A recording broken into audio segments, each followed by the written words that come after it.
there's no question that I get into a zone where I'm totally focused on doing what I'm doing, and it doesn't really matter what else is going on. You are listening to Photography Conversations, where Tomash shares with you his comprehensive interviews with passionate photographers and the most innovative photo industry leaders, developers, and influencers. This podcast will help you stay an inspired and well-informed photographer.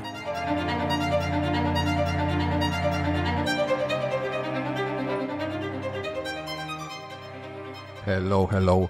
My name is Tomash, and it really does mean a lot to me that you decided to listen to today's show. I have a wonderful conversation today for you. I talked to Richard Anson, Australian travel photographer who I guess visited and photographed almost every possible country in the world. He worked with National Geographic TV, with Lonely Planet. He truly made travel photography the core of his existence. I'm convinced you will find many of his thoughts and ideas valuable and possibly applicable to your own photographic endeavors. Enjoy my conversation with Richard Anson. Okay, Richard, so this show is all about keeping, our listeners inspired, about helping them with maintaining their photographic passion. And you seem to know how one should be going about it. You have been photographing the world for more than 30 years now. And having the privilege of meeting you in person, I can personally testify that you are still a very, very passionate photographer. How do you stay inspired? Look, I just think there's always more great pictures to take. I certainly don't think I'm finished in terms of destinations to go to and new pictures to take. And so that really is my inspiration. I just love traveling. I love shooting when I'm traveling. And given there are so many places I haven't been to yet, it's not that hard. I travel about 3 to 3.5 months a year. So, the rest of the time I am in fact at home in my office at the computer like everybody else. When I'm doing that, I'm obviously processing the pictures that I've been shooting, but I'm also planning the next trips. And there's a lot of work goes into planning the trips. They don't just happen. You don't just have an idea to go somewhere and then go, not anymore. So there's a lot of research and a lot of background work that goes into the trips, which ultimately means that I make the most of my time when I get there. And for me, that's absolutely crucial because, trips are never long enough. As a photographer, you could always have another 10 minutes, another hour, another day, another week in the same location. So the trips are reasonably well organized. I always allow time just to wander and to follow, whatever happens spontaneously. But, I have to deliver. It's pretty important that I get what I went for. And to make sure that happens, fair amount of research. So, yes, look, I'm actually only traveling 3.5 months a year. That's probably a part of it too, Thomas. I've always said I could just keep traveling, but I think the reality is coming back, assessing the pictures that I've taken, working on them, delivering them. Every time I do that, to this day, I learn something and I then add that knowledge into my photography on my next trip. So every trip, although I've been doing it, as you say, for 30 years, offers me something new and a new challenge in terms of photography.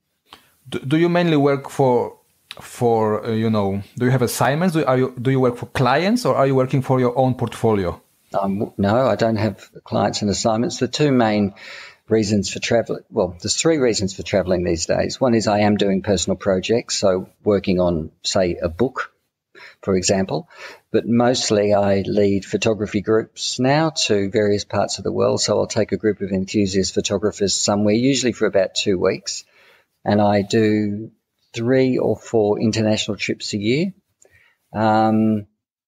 And then the other thing, which has always been the basis of my business, is I'm shooting stock. So whether I'm traveling on a personal project or whether I'm leading a group, I'm still shooting images that will ultimately end up with my agent, who is Getty Images now.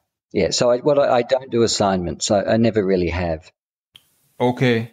I found an interview, somebody else did with you. I think it was 2-3 years ago. I find it on the internet where you said that actually, you prefer being alone and traveling solo when to photograph. So how does it work in terms of, traveling with a group? Is it not the time where you are actually working on your own images? There is quite a big difference. I mean, obviously, when people have chosen to come on one of my photography tours, they're there because they want to go to the destination, but hopefully they also want to learn something. The way I set the trips up is I set them up as though I was traveling alone. So the itinerary, the places we go, how the day is spent is set up as though I was doing that for my own photography. And essentially people come along for the ride. Now, obviously, things change when you've got 10 or 12 people in terms of some of the logistics. It's a bit slower. It takes longer to get on and off of transport, and not everybody walks, as quickly as I do up a hill or whatever. So with those things in mind, it is different. But the essential core of the day is spent in pursuit of really good pictures, and I basically take people along with me. So yes, my output is probably less because I'm assisting and I'm talking and I'm helping people. But I still do get to shoot a lot of pictures on these trips because that's part of the idea. People can learn, I think, if they're watching, a fair amount about the way a photographer actually works in the field. They can pick that up, as well as obviously have the personal conversations. You have been photographing for, is it more than 30 years now? Yes, about 32, 33 years. So it's a long time, long process of growing as a photographer. Do you experience creative crises or creative blocks? No, not with the photography. Not certainly not when I'm traveling. No, as I said, I usually, well, no, not usually. I always know what I intend to shoot, what I hope to achieve on each trip. Still being open to the spontaneous possibilities of travel. I think it's sometimes a little bit harder in front of the computer, working through thousands of pictures and getting them ready. I'm probably a much better photographer than I am sitting down working at the computer, put it that way. But no, I don't believe that I experience creative block. So do you think it has to do with the fact that you are, as you said before, that you are always, defining a clear goal before every, single trip you plan? Yeah, I certainly think that helps. Yeah, totally. I know. Look, even if I had no clear goal, I've been doing this so long that I could just turn up anywhere and I would follow my instincts because that's what I do. So although I'm talking about having a clear plan and making the most of my time, I'm still quite capable of being dropped anywhere and coming up with pictures because that's essentially what I do. The planning really just means that I don't waste any time. If I didn't do any planning, I'd have to figure it out, on the ground.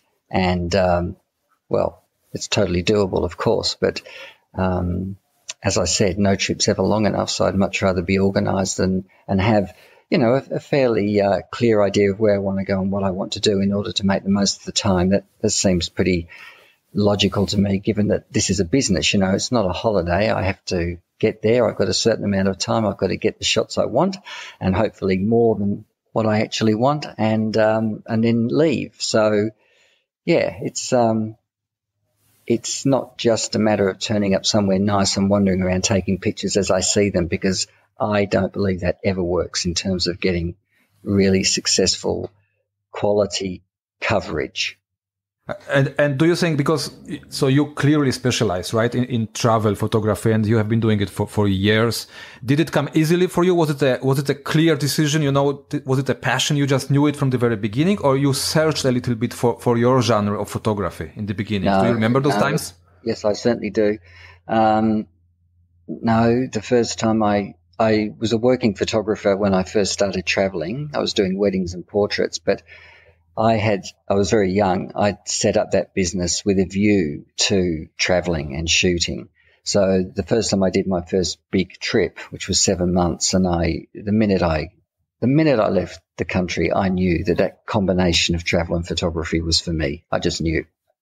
And so it has proved, fortunately. Yeah, I would say you were lucky in this regard, because I'm struggling with this thing a little bit myself, and I know many people who are struggling with this similar thing, that they actually don't know exactly what they want to shoot.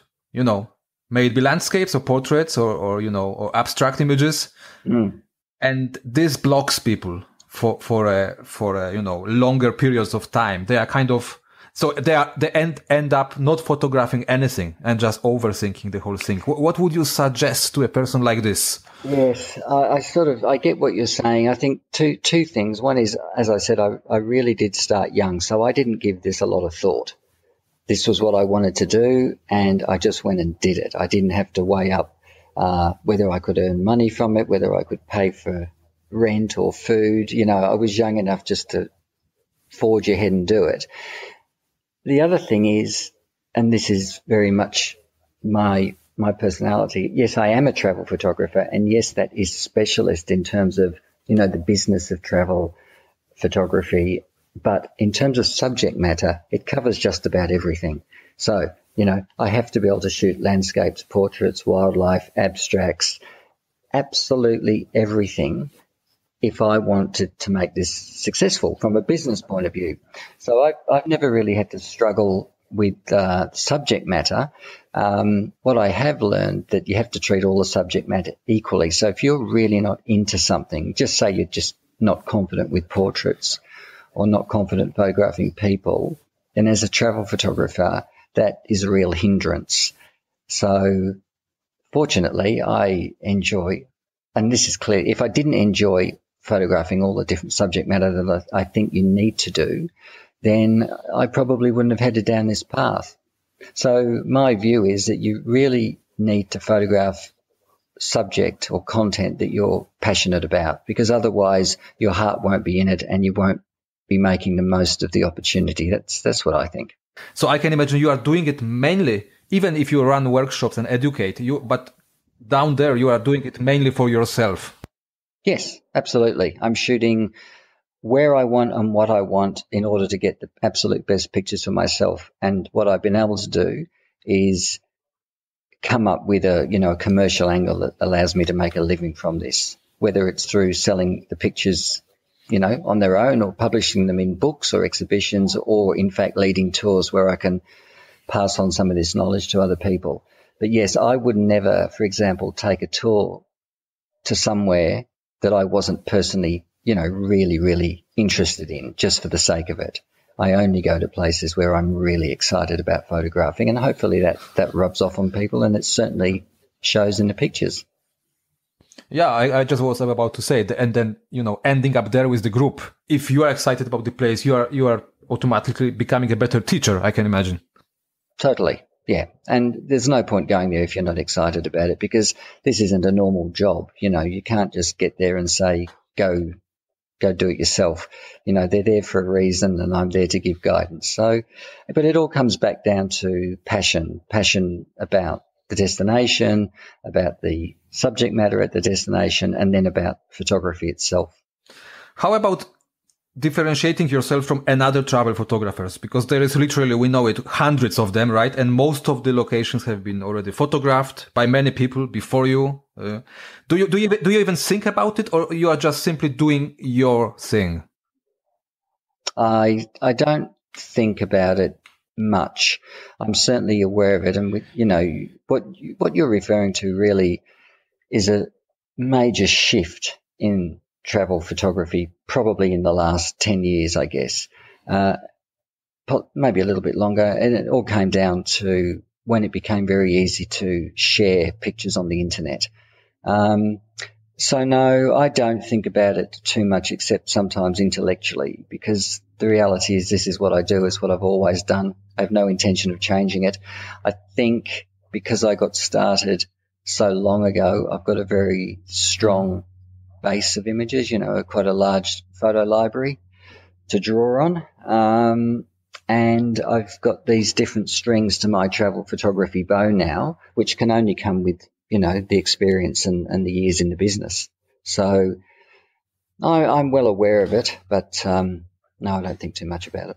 And when looking at photographs, your own photographs, from 10, 20, 30 years ago, do you sometimes get the urge of returning to any given location and creating a quote-unquote better photograph? Absolutely. That's in a way one of the privileges of the fact that I'm working in this business, that I can actually go back to places. I go back to a lot of places anyway, even if the primary motive isn't to go back and create better pictures. But there's no question. I mean, not that many of my pictures have actually survived in terms of quality from my very, very first trip. The very, very first one I did, there's probably half a dozen that have stood the test of time. But the second trip I did, a lot of pictures have stood the test of time because I'd improved quite dramatically between the trips. I'd learned a lot. I'd purposely educated myself. So now I do love going back to places I've been before. And even if I've got pictures that I'm happy with from previous trips, there's still so much more to photograph. And yes, I am very aware that I am still improving, and can, see new possibilities in destinations that I've been to before, even ones that I know really well. Do you have the feeling that your photography is getting better over the years? And, so self-improvement, is it something that a photographer should be really consciously kind of monitoring over the years in order to, grow as a photographer? I don't know if you need to monitor it, but I absolutely agree with you. I am getting better as a photographer every year. And I am learning all the time. There's no question. And I learn on my trips when I'm taking, clients with me. It's amazing how much I can learn just from the group and the way people respond to places. But no, I'm very, very aware that I certainly don't know everything, and a lot more people know a lot more stuff than I do about photography and the whole process and the whole business of photography. So no, I expect to keep learning until I stop shooting, really. Mm-hmm. So when you look at, Richard Iansson's photograph from 20 years ago and today, what would you say was the main thing that, changed, or, was there a vision kind of shift in your approach? No, I don't think there is. No, I don't think there is really. When I look at if I mix the pictures up in, say, a book now or an exhibition, there's still a consistency. I've always been big on colour and strong colours, and keeping the pictures fairly clean and simple, not too much going on mostly.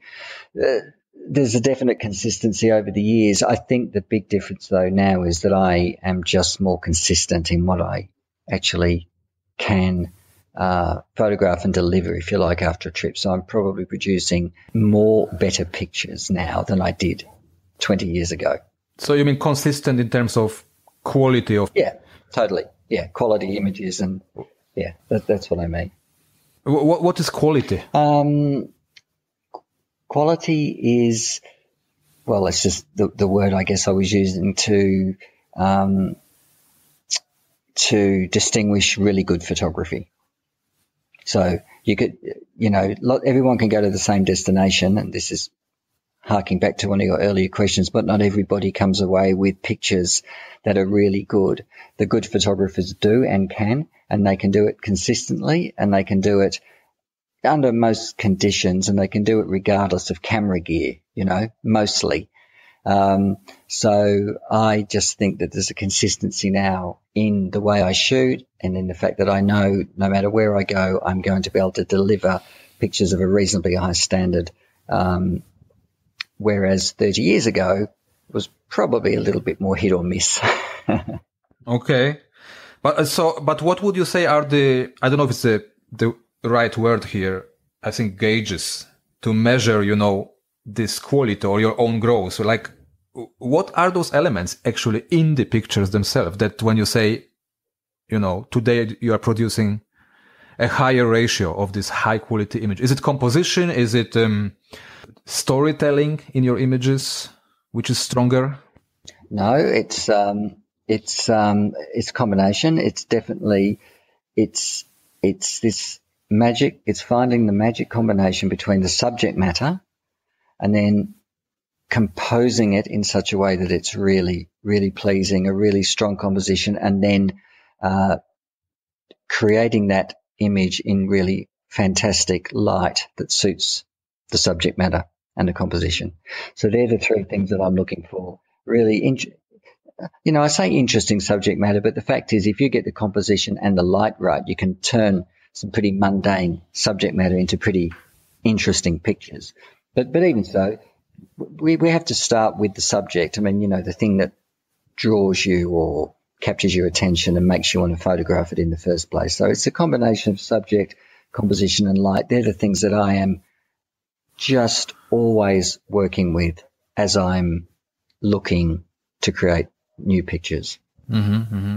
I recently watched the episode, of this series, of the photography series. I guess it's correct me if I'm wrong, was it a Netflix series or National Geographic where one of the episodes is featuring you? Yes. Yeah, no, it was produced by Canon Australia and National Geographic TV. So it was first shown on National Geographic TV, and now, as of about 6 months ago, it's been picked up by Netflix globally. So yeah, it's still there.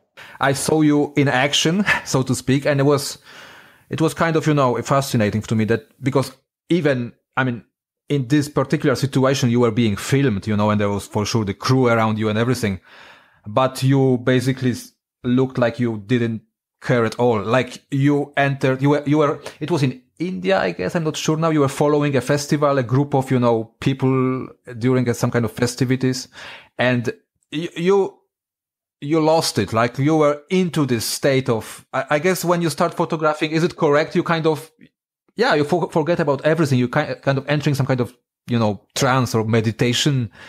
Totally. Yeah. I wouldn't go that far, Thomas. It's not a trance or meditation, but what I can liken it to is to being in the zone, say, that sports people talk about. There's no question that I get into a zone where I'm totally focused on doing what I'm doing, and it doesn't really matter what else is going on. I'm just very clear about what I'm doing, and when that happens, the pictures often are the best pictures, for sure. Richard, the last thing I ask my guests about is to give photography radio listeners a small assignment, something they could try doing today or maybe this week, something that would help them with improving their own photography, or maybe simply just, make them explore a new way of doing things. Would you have some kind of a small assignment for us today? There is one thing you can do sort of on any location, and that is to find a really interesting location. Make sure you study the light, which means you might have to go back so that you're there when the light is really good and complementary to the situation, and then add to that situation a dynamic element. So when I think about this, I just think about I've done this lots of times. I do it everywhere. I'll look for a location that's interesting, and then I'll wait for a person to walk through. Not necessarily just walk through, but a person who might have clothing on that is complementary to the situation, or they make a particular sort of movement. They turn their head so they're not just sort of stationary. For example, pick out a beautiful wall covered in a fantastic graffiti or a street art mural, and then wait for people to walk past. That the person is the dynamic element. That person is only there very momentarily, and depending on where you place them, on their particular pose, maybe on what they're wearing, you can create a picture that then can't be repeated.